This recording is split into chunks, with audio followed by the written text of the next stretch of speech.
The first question that has come on the WhatsApp, which has been selected by my group. The first question is from Brother Yusuf Shuhaib, Ghana. What are the basic guidelines in Islam for choosing a spouse? A similar question is asked by Najiba, Afghanistan. I am a 16-year-old girl. How can we love someone in an Islamic way before marriage? And a similar question asked by Abdullah Mohsin from Dubai, UAE. If it is not too personal, can we know how did you select a life partner? The first question posed by the brother, that what are the guidelines regarding choosing a life partner or a spouse in Islam? Our beloved Prophet Muhammad said, it's mentioned in Sahih Bukhari, volume number 7, hadith number 5090, as well as in Sahih Muslim, volume number 4, hadith number 3635. It is a muttafiq alaik. It's a hadith present in Bukhari as well as in Sahih Muslim. It's mentioned, Abu Hurairah, may Allah be pleased with him, narrated that the Prophet, peace be upon him, said that women are chosen in marriage for 4 things: the wealth, the lineage or nobility, beauty, and religion. Choose her for the religion. Here in this hadith, our beloved Prophet says that women in marriage are chosen for 4 things: wealth, lineage, nobility. Third is beauty, and 4th is religion. And the best is religion. That means choose the woman who is religious. Here we come to know that the maximum importance that should be given is to the religion. Because all the earlier 3 criteria which people normally look for in marriage, it is limited and mainly for this dunya. For example, wealth. Wealth is something which can maybe get you some luxury in this world, but may not be beneficial in the akhirah. As the beloved Prophet said, it is more difficult for a rich man to go to Jannah than a poor man. But it's not haram to have wealth, but it is not the major criteria you should look for. The second is lineage. Looking at the lineage, at the family, it's good, but that is not the main. It is mainly for this dunya. You may say, oh, coming from a very good family, from a noble family. The third criteria is beauty, which is again limited only to this world. Beauty is something which you may get tired of in few days or few weeks or a year. The best and everlasting, mainly for the akhirah as well as for the dunya, is religion. It is the deen. And if I was to pay any weightage in choosing, this is my own opinion, that if a boy wants to choose a girl, 90 to 95% should be for the deen, for the religion. Because that will get him akhirah as well as the dunya. Yes, as far as the wealth is concerned, if a boy wants to marry a girl, then what use is the wealth of the girl to that boy? A good boy who has his own self-respect, but naturally would not like to live on the money of the woman, of the wife. So irrespective whether the girl is rich or poor, what difference will it make him? And even if he's going to use, that is only for this dunya. The lineage may or may not help. That will not really count much. The beauty, as I said, is subjective. As long as the wife is not repulsive, so maybe you can give about 3 or 4 points or 3 or 4% weightage to the beauty as long as she's not repulsive. The deen is the maximum. 90 to 95% of the weightage should be given to the deen if it's a boy choosing a girl. If a girl is choosing a boy, then wealth may carry certain weight, because if the girl is used to having certain comfort in life, but naturally she cannot marry a boy who's living on the street. So if it's a girl marrying a boy, then the wealth may have certain weightage, maybe about 10% marks. The lineage maybe 1%, and the handsomeness of the boy, as long as he's not repulsive, but natural, because you want to live with the spouse for the full life, you should be satisfied. But mentally, if you make up a mind, if you really, it's all in your mind, any girl can seem to be beautiful. It's in your mind. So the handsomeness or the beauty carries a smaller percentage. So for the man, the religion, I would say, would carry 90 to 95% marks. And for the woman, when she's looking for a spouse, maybe would carry approximately 85% marks, the religion, the deen, which is the most important. Anyway, this percentage is from my side, it is not from the hadith. The hadith is very clear that the most important is the religion, that's it. This is my percentage. Regarding the second question posed by the sister, that can we have an Islamic love before marriage? Regarding the love before marriage that we have nowadays in the modern society, in the Western society, but natural, it is haram. There is no LBW. LBW in the cricket, you have leg before wicket. LBW is love before wedding. So the way we have in the Western culture, where there are girlfriend, boyfriends, and they want to test each other, they go out to a park, and they go out for a movie, they sit in the last bench of the theater, or they want to enjoy, they go for dinner, and they talk, and they may go to a hotel and sleep overnight. All these things is haram in Islam. Yes, you can, while selecting a life partner, have interview along with the mahram. If a boy is going to look at a girl, then maybe the boy's sister is there, or the girl's father is there, along with the mahram. But natural, you can ask questions, you can interview for a few minutes, for half an hour, for 1 hour. There is no limit. You can have 1 meeting, 2 meetings, no problem to understand, because you want to spend the full life with the girl and the girl with the boy. But going out alone and being in seclusion, you know, the shaitan is there. The Prophet said that if there are 2 mahram alone, the third person is the devil. So in the Islamic way, yes, you can interview, but the love before marriage, what we have in the normal sense in the Western world, it is prohibited.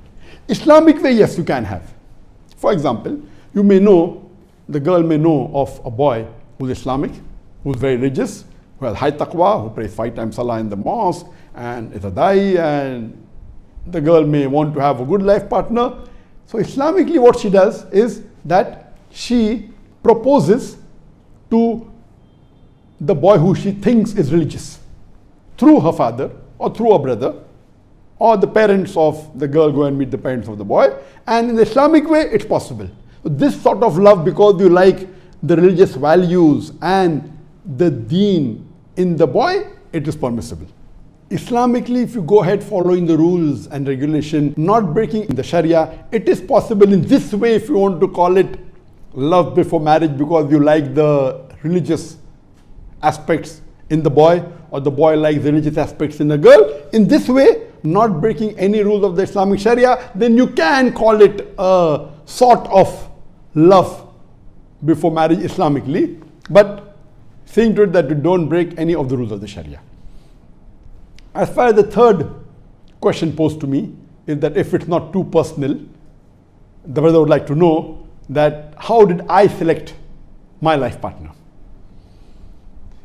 And as many of you may be aware that I met Sheikh Ahmed Deedat in 1987 the first time when I was 22 years old, and I was impressed by him, and that's how I got involved in the field of dawah, and my life became more Islamic. Previously I was an average Muslim, praying 5 times a day, fasting and doing what normal Muslims should do, but the dawah came into my life after I met Sheikh Ahmed Deedat.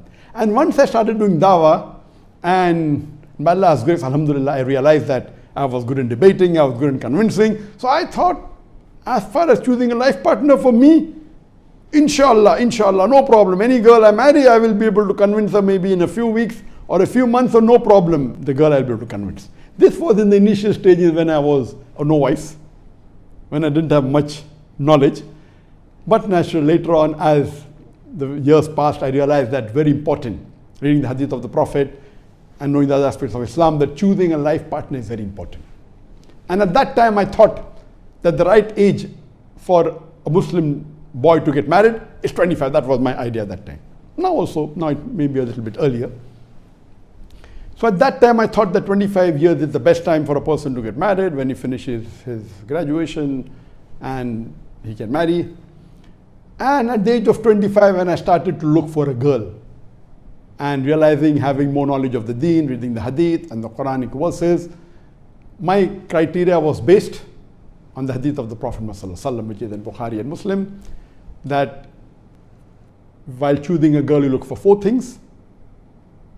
First is the wealth, second is the lineage, the nobility. Third is the beauty. Fourth is the deen. And the best is the deen. You should choose a girl for deen. And this hadith was ingrained in my mind, and I decided I want to marry a girl who is as religious as possible. More religious than me. That was my aim, to get a girl who is in the field of dawah and religious. So I told my sister that look out for a girl, and my only criteria, number one, is deen. Regarding wealth, the poorer she is, better for me, because I don't want to use any of her wealth. Lineage, it doesn't matter. And beauty, she should not be repulsive. That was my requirement. And with this requirement, I told my sister that she should find for me a life partner. And believe me, for 2 years she hunted, and she may have searched many girls, and unfortunately not a single one did she pass. Not a single of the girl who she thought and who she interviewed ever passed even the prelims. Later on, we got information that there is a Muslim girl in a neighboring city, Pune, which is 160 kilometers from Bombay, where I lived. And we came to know that she was the head, the president of a ladies' Islamic dawah organization. And I went along with my sister and my mother, and I went to Pune. I traveled all the way. I drove for a few hours, and I went to Pune, and that's how the first time I met my wife. And that time she wasn't aware, and we met her, and we spoke to her mother. My mother was there, and my sister was there, her mother was there, she was there. And later on, when we went back, then we sent the proposal, and then we had a formal meeting. So first wasn't a formal meeting, just we went and we met through one of our common friends. And when we had the formal meeting, we had for a few hours. And alhamdulillah, she was the first girl I met, or I interviewed, or I interacted to be my would-be wife. And alhamdulillah, the first was the best, and Allah blessed me, mashallah, with a wonderful wife. And alhamdulillah, I consider it to be one of the best gifts that Allah has given me. Besides the iman that Allah has given me, the best gift that Allah gave me is my wife. And she was from Pune. And in the first interview itself, it was nearly finalized. Then we had another meeting. My basic criteria was that she should be religious, and she should be a dai. These were the two criteria, religious and dai. And I could not find a girl better than her at that time. Already more than 27 years has passed for our marriage. At that time, I could not find anyone better in my knowledge. And alhamdulillah, this was the only criteria. The remaining was not at all important. But alhamdulillah, even though I wasn't looking for beauty, mashallah, Allah subhanahu wa ta'ala gave me a beautiful wife. And as I said, the beauty is in your mind. And alhamdulillah. And many people used to ask me that now you're giving so many hours for dawah, maybe, about 9-10 hours for dawah. Once you get married, you'll have to give time to your wife. How will you be able to manage both? So one of the reasons that I married a girl who is a daya, so that it's a Venn diagram. Most of our time would overlap. So when I gave approximately 5 hours to her in a day, maybe 3 hours was discussing dawah. And then we started an Islamic organization, ladies wing, in my organization, Islamic Research Foundation. The moment we got married, first thing we did was started a ladies wing, and she was the president of the ladies wing of Islamic Research Foundation. So my main criteria was only deen and dawah. But naturally in the interview, the question asked was based on about what is the concept of purpose of life and other things. So basically these two are the criteria. Allah blessed me, and the best blessing for a dai is to have a righteous and supporting life partner. For a dai, the wife can make the life of a dai hell. I know many dais who are very good dais, but after marriage, the dawah has been ruined because of the spouse. Allah has blessed me, mashallah, and I consider my wife to be the best wife in the world. That's what I consider, alhamdulillah. And I thank Allah for giving me a spouse who was righteous, and because of her, after marriage, my dawah increased multiple times and kept on increasing more and more to the level. Now, alhamdulillah, Allah blessed me, and therefore choosing a life partner is very important. And as the Prophet said, look for a life partner who's religious, look for deen in her. The other criteria are not at all important. Most important is religious and virtuous. Hope this answers the question.